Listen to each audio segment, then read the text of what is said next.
Okay, my amazing artist. Today, we're going to go on a scavenger hunt. So first, you're going to get this piece of paper. You're going to write your name small and on the bottom. Your first name and your last name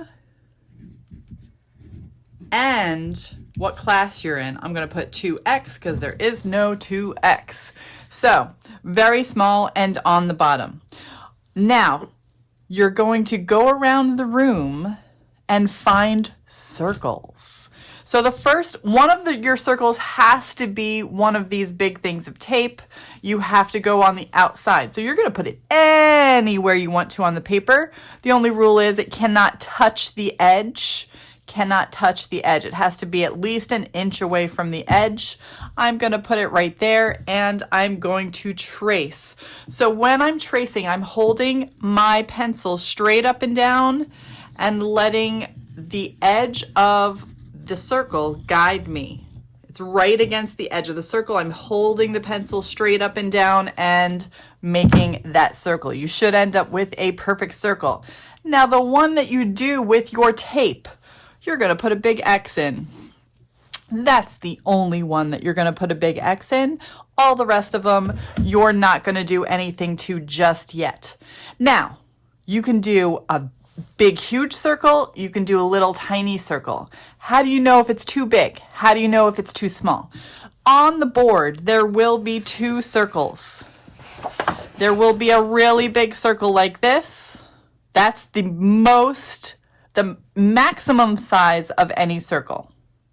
So you can do a big circle like this if you can find a big circle like this, but you have to bring it up to the board to test it out. This is too big. It goes right over it. So that, oh my goodness, that was dirty. That's a pot, so it had dirt in it. So you can go right up to the board and test it against the board. This is too big. I'm gonna get that dirt off. Okay. So I know I couldn't use that. Now I could use the bottom of the pot because the bottom of the pot, if you can see, does not touch the edge of the circle. The bottom of the pot is smaller than the top of the pot, so it does not touch the edge of the circle. I could use the bottom and trace around there because it does land, the whole circle lands within this big circle. So I know it's not too big. Also, yours has to be bigger than this, so it has to completely cover up this. This, if it's within this circle and it does not touch the edges, it's too small. Outside of this is too big. Okay, so I have to bring my circles here to test them out. If I have this as one of my circles and it doesn't touch the edges, so I know that this is too small, okay? I cannot use this as one of my circles. So I'm gonna test out another one. Here's this spool of threading elastic. I know, okay, so this is just over that circle. It completely covers the circle, so I know I can use this. So I'm gonna use this. So I'm going to put this somewhere on my paper. Doesn't matter where, as long as it does not touch the edge, it's at least an inch away from the edge. Now I'm going to try to hold my pencil straight up and down and trace it. Good. Okay, I don't put an X in this. I only put an X in that one that's from the tape dispenser. Now, not tape dispenser, but tape circle. So I could reuse this. You can't have a circle that's exactly the same size, but does anybody know how I can use this and not get a circle that's the same size? You can call out. If you said you can use the middle, you are correct.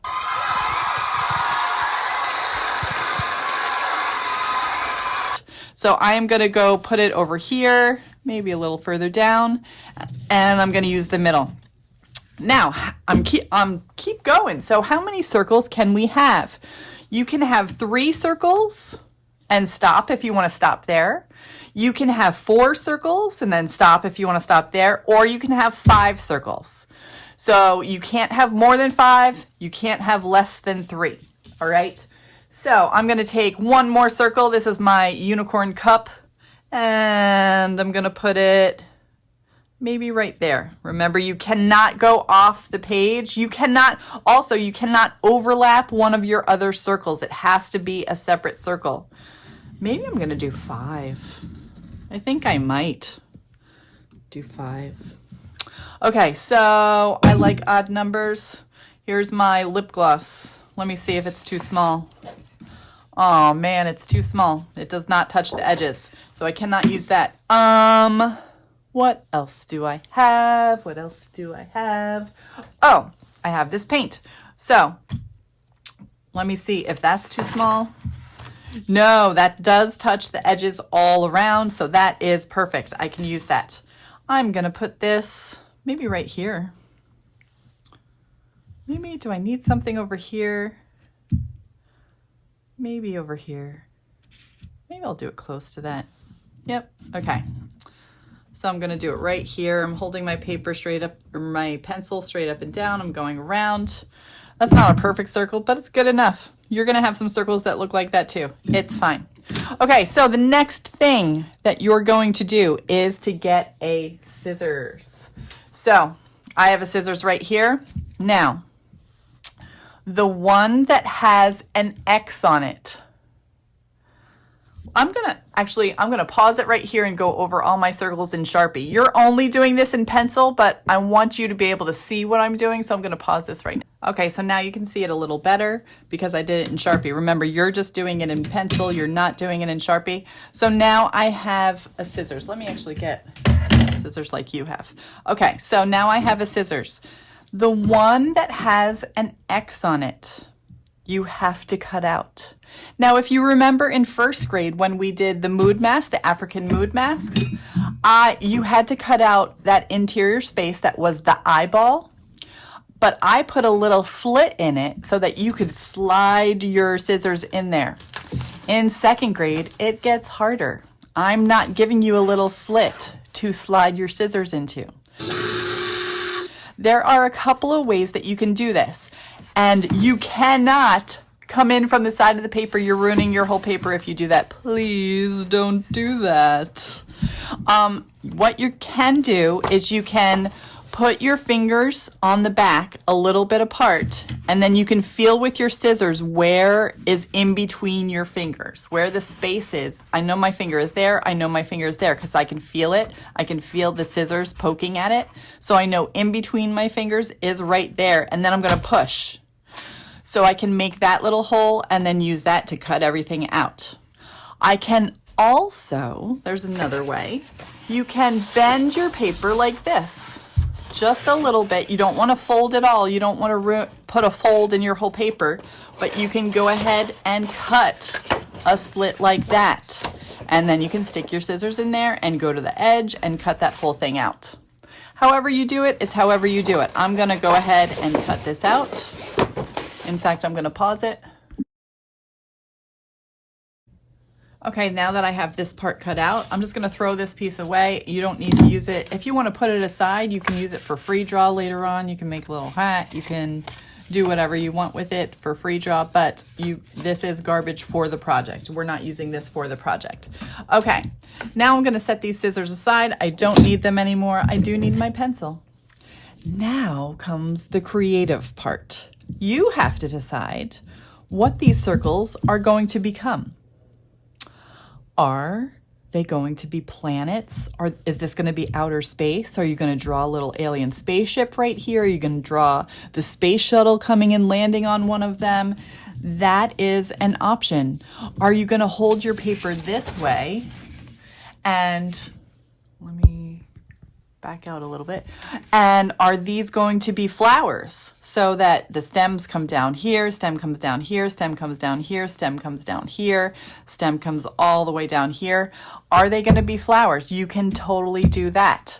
Do you want to hold it this way? Do you want to hold it this way? It doesn't matter where you put your name. Doesn't matter. You can hold it any way that you want to hold it. That follows the story that you want to make about these. Are these going to be, microscopic? germs that are floating through the air, and what do they look like? What are their details? Do they have little spikes? Are they green? Are they yellow? Are they red? Whatever you want them to be, that's fine. Are these the faces of animals? Maybe you have 5 dogs. Maybe you want to have little doggy ears on all of these. Maybe this is the daddy and this is the mommy and these are the babies. It is whatever you want this to be. This part we are going to be doing in a couple of weeks, maybe even next week. Maybe after you have your design, we'll put this aside and we'll do the inner part of this next week. It's going to be a weaving, and it's a circle weaving. If you have any siblings that have one of these that's a circle weaving, it's a lot of fun. We're going to do that. But you have to design the outside of this to what it's going to be in your story. Let me show you some examples of what kids have done in other years.